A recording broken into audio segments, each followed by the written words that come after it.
सो alchemist को मैंने पिछले साल ही फिनिश किया है एंड ये मैंने स्टार्ट की थी अपनी किसी फ्रेंड की सजेशन की वजह से। एंड मैंने ऑलरेडी इस बुक के बारे में बहुत कुछ सुना हुआ था एंड काफ़ी पॉजिटिव रिव्यूज़ थे। तो मैंने सोचा कि चलो अमेज़ॉन पे जाके इसके रिव्यूज़ देखते हैं, क्योंकि मैं बुक ख़रीदने से पहले उसके रिव्यूज़ पढ़ने की मुझे आदत है। अभी अच्छे भी हो सकती है, आई डोंट नो, बट मैं उसके रिव्यूज़ ज़रूर चेक करता हूँ कि लोग उसके बारे में क्या बोल रहे हैं। तो मैंने वहाँ पे देखा कि लोग वहाँ पे पागल हो रहे हैं एंड बहुत पॉजिटिव रिव्यूज़ रखते हैं इस बुक के बारे में, कि उन्हें इस बुक में से बहुत कुछ सीखने को मिला एंड ये बुक ऐसी है जो हम वन गो में पढ़ना चाहेंगे। तो मैंने सोचा कि चलो एक बार ट्राई करते हैं। एंड देन जब मैंने इसे पढ़ा तो एक्चुअल में मुझे वन गो में कंप्लीट करने का मन हुआ एंड काफ़ी कुछ सीखने को मिला।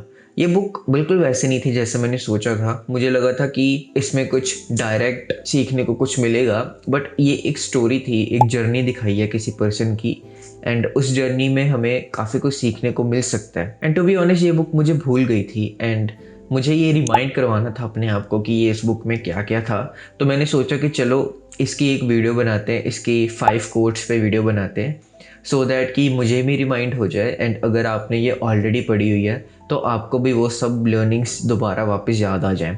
एंड इफ़ आपने ये नहीं पढ़ी तो आपको मे बी इच्छा हो कि ये पढ़ो, एंड मैं ये सजेस्ट करूँगा कि आप एक बार ही तो पढ़ो। तो चलिए देखते हैं कि कोड 1 क्या है। अगर आप पास्ट को लेके काफ़ी वरी करते हो तो ये कोट आपके लिए। तो ये सब कोड मैंने इस डायरी में लिखे हुए हैं, तो जो भी मैं बोल रहा हूँ वो कोई स्क्रिप्टेड नहीं है, बस मैंने कोट्स लिखे हैं। When you can't go back, you have to worry only about the best way of moving forward. So अगर आपके साथ पास्ट में कुछ बहुत बुरा हुआ है जिसको आप चेंज नहीं कर सकते, ना ही अब आपके वो कंट्रोल में है। फॉर एग्जाम्पल आपने कोई अपने लव्ड वन को खोया है, मे बी अपने बेस्ट फ्रेंड को खोया, या फिर कोई भी ऐसी चीज़ जो अब चेंज नहीं हो सकती। लाइक कुछ चीज़ें पास्ट में ऐसी हो सकती हैं जो आप चेंज कर सकते हो, बट कुछ चीज़ें ऐसी होती हैं जो आप चेंज नहीं कर सकते हो। एंड जो चीज़ें आप चेंज कर सकते हो उसमें आप एक्शंस डाल के उसे चेंज करो, as simple as that. And अगर आप उसे चेंज नहीं कर सकते तो सबसे ज़्यादा बेस्ट चीज़ आप यही कर सकते हो कि आप अब आगे की सोचो एंड आप फॉरवर्ड मूव करने की सोचो, क्योंकि आप अब वो ही कर सकते हो, आपके पास कोई चॉइस नहीं है, क्योंकि जो वर्स था वो आपने देख लिया है एंड अब वो चेंज भी नहीं हो सकता। तो इससे बेटर यही है कि अब आगे का सोचो। आप आपके दिमाग में हमेशा ये चलना चाहिए कि व्हाट्स नेक्स्ट, कि अब आगे क्या। आपके साथ चाहे पास्ट में कुछ हुआ हो या फिर आप फ्यूचर को लेकर सोच रहे हो काफ़ी कुछ, बट आपका हमेशा ध्यान प्रेजेंट में होना चाहिए एंड आप हमेशा अपने आप से ये क्वेश्चन पूछते रहना चाहिए कि व्हाट्स नेक्स्ट। आई अंडरस्टैंड उस टाइम पे बिल्कुल दिमाग काम नहीं कर रहा होता पर्सन का कि अब क्या करना चाहिए, एंड मैं समझता हूँ कि उस टाइम पे काफ़ी इमोशंस को कंट्रोल करना मुश्किल हो जाता है। एंड सबका टाइम पीरियड होता है कि वो कितने टाइम पे अपने इमोशंस को कंट्रोल में ले आते हैं या फिर अपने इमोशंस को बैलेंस आउट करते हैं। बट जब भी वो बैलेंस आउट हो गए ना, तो आपको बस ये क्वेश्चन पूछना है अपने आप से। क्या पूछना है?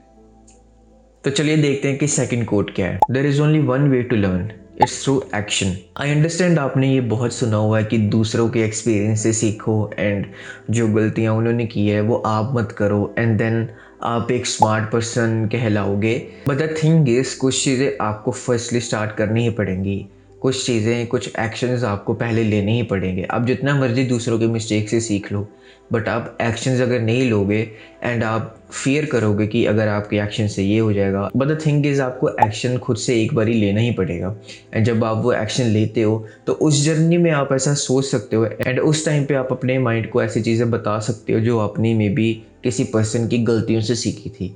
बट आपको एक्शन तो लेना ही पड़ेगा, राइट। एंड कुछ चीज़ें आप अपने खुद के एक्शन से ही सीखोगे, क्योंकि उनकी लाइफ की जर्नी बिल्कुल डिफरेंट थी, बस कुछ चीज़ें सिमिलर थी। तो आपको लगता है कि यस ये मेरी सिचुएशन है, बट एक्चुअल में वो आपकी सिचुएशन नहीं होगी। उसका फैमिली बैकग्राउंड अलग होगा, उसका जो काम है वो बिल्कुल डिफरेंट होगा एंड जिस वजह से वो सोचता हो वो बिल्कुल डिफरेंट होगा। ऐसे बहुत सारे फैक्टर्स आते हैं एक पर्सन की सिचुएशन को जस्टिफाई करने के लिए। यस फॉर श्योर हमें दूसरों की गलतियों से सीखना चाहिए, बट वो गलतियां से सीख के क्या फ़ायदा अगर हमने कुछ अपना किया ही नहीं। मतलब गलतियों को तभी फ़ायदा आएगा जब हम कुछ एक्शंस लेंगे एंड तब हमें सिमिलर प्रॉब्लम्स आएंगी एंड हमने पहले से ही देखा होगा कि उन्होंने क्या किया एंड देन हम वो उसके मिलता जुलता हमारी लाइफ की सिचुएशन में फिट कर सकते हैं। बट अगर आपने एक्शन ही नहीं लिया, कोई फ़ायदा नहीं। आप जितना मर्जी अपने माइंड में इंफॉर्मेशन फीड करते रहो, कितना मर्जी बड़े बड़े एंटरप्रेन्योर्स या फिर जो वेल्दिएस्ट पर्सन है उनसे कुछ ना कुछ सीखते रहो, कोई फ़ायदा नहीं होने वाला। अब जो थर्ड कोट होने वाला है उसे ध्यान से सुनना है एक बारी। The fear of suffering is worse than the suffering itself. Okay मैं रिपीट करता हूँ. The fear of suffering is worse than the suffering itself. I mean हम पूरी लाइफ अपनी सफरिंग को सोचते हुए लगा देते हैं, एंड वो सफरिंग को सोचते हुए जो आने वाली है उसको लेके हम प्रेजेंट में सफ़र करते हैं. एंड द थिंग इज़ कि जो वो सफरिंग होगी वो इतनी मुश्किल नहीं होगी जितनी आप प्रेजेंट मोमेंट में उसको सोच के ले रहे हो. ये बात को मैं कहूँगा कि आप भूलना मत कभी भी, क्योंकि आपकी लाइफ में ये कोट किसी भी टाइम पे भी अप्लाई हो सकता है. आप एक बार खुद सोच के देखो कि हम कितना सोचते हैं जो होने वाला है. I mean, जो सफ़र हम मे बी करेंगे तो उसकी वजह से हम कुछ करते ही नहीं है. एंड मैं चाहता हूँ कि आप एक बार सोच के देखो जो आज तक आपने मुश्किल चीज़ें फेस की हैं उस टाइम पे आप कैसा फील कर रहे थे. आपका ध्यान भी नहीं था कि आप सफ़र कर रहे हो, राइट. एंड वो टाइम जस्ट बीत जाता है. बट अगर यही आप उसके बारे में सोचते रहो तो वो टाइम बीतता ही नहीं है. आप बस सोचते रहोगे कि उस टाइम पे मैं कैसे फेस करूँगा, उस टाइम पे कैसे मैनेज करूँगा, कैसे फेस करूँगा, उस टाइम पे क्या होगा, बस यही सोचते रहोगे आप. एंड वो या तो अब सिचुएशन आएगी ही नहीं कभी मोस्ट प्रोबेबली, क्योंकि आप ट्राई ही नहीं करोगे, आप करोगे ही नहीं कुछ. बट आप अगर ये बात समझ जाते हो ना कि सफरिंग आप मैनेज कर लोगे, बट अगर उसके बारे में आप सोच रहे हो जो वो सफरिंग प्रोड्यूस हो रही है उसको इस दुनिया में कोई पर्सन मैनेज नहीं कर सकता, कोई हैंडल नहीं कर सकता. तो अगर मैं अपना भी देखूँ, जो भी मेरी लाइफ में टफ मोमेंट्स आए थे तो उस टाइम पे जब वो सफरिंग हो रही थी मुझे आइडिया भी नहीं था कि वो सफरिंग हो रही है. आई मीन उस टाइम पे मेरा बिल्कुल ध्यान नहीं था. एंड वो टाइम मुश्किल बीत रहा था बट एटलीस्ट बीत रहा था.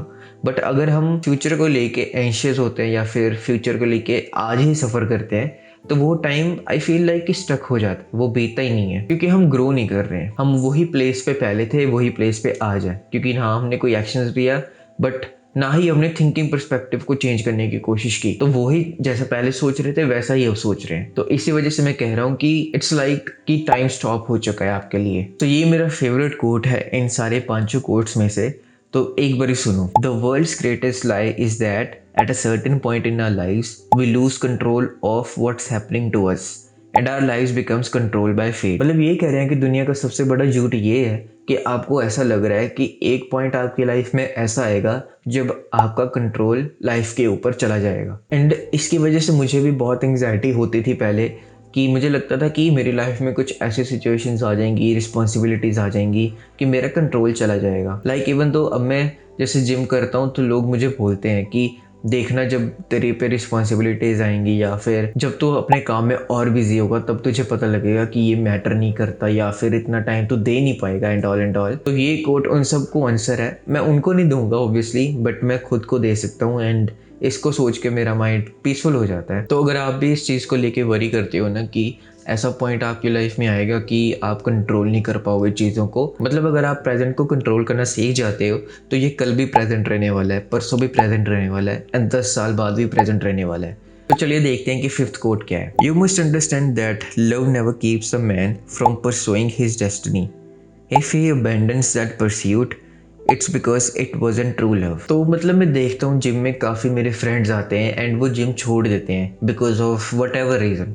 एंड वो रीज़न अगर मैं आपको बताने चलूँ तो आपको बहुत हंसी आ जाएगा. I mean literally. But the thing is जो लोग एक लेवल पे भी होते हैं ना वो भी ये सब एक्सक्यूजेस देते हैं कि मैं इस वजह से ये नहीं कर सकता, उस वजह से नहीं कर सकता.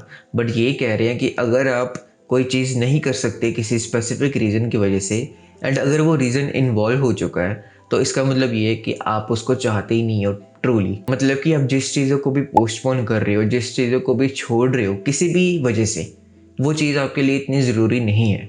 एंड ये मे बी आपके लिए मुश्किल हो सकती है एक्सेप्ट करनी, बट ये सच है. आप अभी वही चीज़ चूज़ कर रहे होगे जो आपके लिए एक्चुअल में ज़रूरी है. जिस चीज़ को भी अपनी लाइफ में आप आज के टाइम पे प्रायोरिटी दे रहे हो इसका मतलब ये है कि वो एक्चुअल में आपके लिए प्रायोरिटी है. बट जिन चीज़ों को भी आप छोड़ रहे हो बट आपके दिमाग में ऐसा है कि वो इंपॉर्टेंट है बट आप छोड़ रहे हो तो इसका मतलब ये है कि आपकी वो प्रायोरिटी ही नहीं है.